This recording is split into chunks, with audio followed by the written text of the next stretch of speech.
حضور نبی کریم صلی اللہ علیہ وآلہ وسلم کی بارگاہ میں اصحاب رسول نے عرض کی کہ یا رسول اللہ صلی اللہ علیہ وسلم یہ قربانی کیا ہے؟ جی اس کا فلسفہ کیا ہے؟ یہ قربانی ہے کیا؟ تو حضور نبی کریم صلی اللہ علیہ وآلہ وسلم نے ارشاد فرمایا سنت ابیکم ابراہیم، جی یہ آپ کے باپ حضرت ابراہیم علیہ السلام کی سنت ہے۔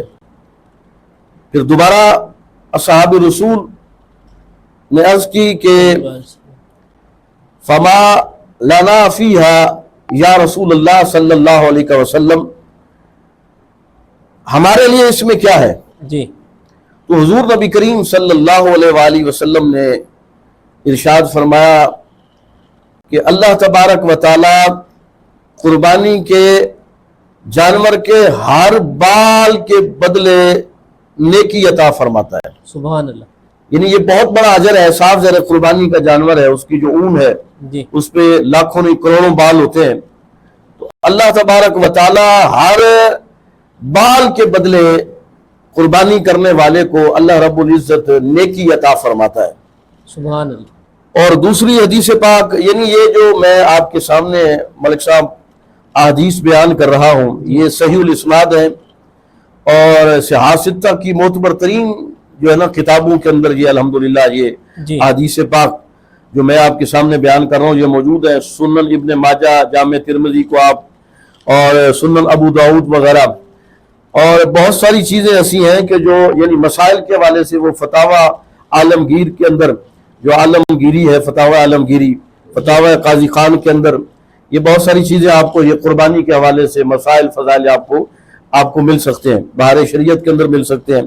جی تو حضور نبی کریم صلی اللہ علیہ وآلہ وسلم نے فرمایا کہ جو شخص قربانی کرتا ہے، جب انسان قربانی کرتا ہے، اور یاد رکھیے قربانی اپنے ہاتھ سے قربانی کرنا جی یہ سنت بھی ہے، مستحب عمل بھی ہے، کہ حضور نبی کریم صلی اللہ علیہ وآلہ وسلم ہر سال 2 مہندے، دمبے آپ کہہ لیں، چھترے کہہ لیں، چت قبرے، میرے کریم رسول صلی اللہ علیہ وآلہ وسلم ایک اپنی طرف سے کیا کرتے تھے، اور یہ اختصاص ہے، یہ سپیسیفائی حضور نبی کریم صلی اللہ علیہ وسلم کو اللہ نے یہ منصب عطا فرمایا، یہ اعزاز عطا فرمایا کہ آپ دوسری جو قربانی کرتے وہ ساری امت کے لیے قربانی کیا کرتے تھے، سبحان اللہ۔ اور اپنے مبارک ہاتھوں سے ذبح فرماتے تھے۔ سبحان تو اللہ۔ سب سے پہلے تو یہ ہے کہ اپنے ہاتھ سے اگر کوئی قربانی کا جانور گھر میں وہ پالتا ہے، پوستا ہے، یا لے آتا ہے 2-4 دن پہلے، جی تو اس کو چاہیے کہ وہ سب سے پہلے اس بات کو سیکھے کہ وہ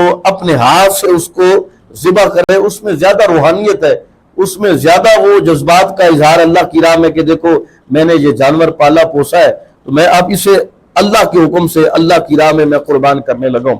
تو حضور نبی کریم صلی اللہ علیہ وسلم نے فرمایا کہ جو شخص قربانی کرتا ہے اور جب اس کے گلے پہ چھری پھیرتا ہے تو صاف ظاہر خون نکلتا ہے، جی تو اس کا جو خون کا قطرہ ہے وہ بعد میں زمین پر گرتا ہے، اللہ تبارک و تعالیٰ اس قربانی کو شرف قبولیت کی سند پہلے عطا فرما دیتا سبحان ہے۔ اللہ۔ سبحان یہ بہت بڑا اعزاز ہے۔ اللہ۔ بے شک بے شک۔ تو یہ جو قربانی کا تصور ہے، قربانی کی جو مسلمانوں کے لیے آغاز اور ابتدا یہ حضرت ابراہیم علیہ السلام سے، سبحان اللہ۔ کہ جب اللہ تبارک و تعالیٰ نے آپ کو خواب کے اندر یہ حکم فرمایا کہ آپ میری راہ میں اپنا بیٹا قربان کریں، جی یہ بہت بڑی بات ہے۔ سورۃ الصافات کے اندر 23واں پارہ جب آپ اس کو پڑھیں نا تو آیت نمبر غالباً 102 ہے، اس کے اندر یہ پوری تفصیل موجود ہے پورا کہ واقعہ موجود ہے۔ کہ جب حضرت ابراہیم علیہ السلام نے اپنے بیٹے سے کہا قال یا بنی انی ارا فی المنام، کہ میں نے اے پیارے بیٹے خواب دیکھا ہے، جی اور خواب میں میں نے یہ چیز دیکھی ہے۔ اور یاد رکھیے جو انبیاء علیہم الصلاۃ والسلام کو جو خواب آتے ہیں یہ اللہ کی طرف سے وحی ہوتی ہے، جی اللہ کی طرف سے حکم ہوتا ہے۔ اور فرمایا بیٹے میں نے خواب دیکھا ہے کہ میں انی اذبحک، کہ میں آپ کو ذبح کر رہا ہوں اللہ کی راہ میں۔ جی تو اب بیٹا جی آپ کیا کہتے ہیں اس حوالے سے؟ تو بیٹا پھر صاف ظاہر حضرت ابراہیم علیہ السلام کا تھا اور لخت جگر حضرت اسماعیل علیہ السلام۔ سبحان تو اللہ۔ آپ نے فرمایا ابا جی آپ کو جو اللہ نے حکم ارشاد فرمایا وہ کر گزریے،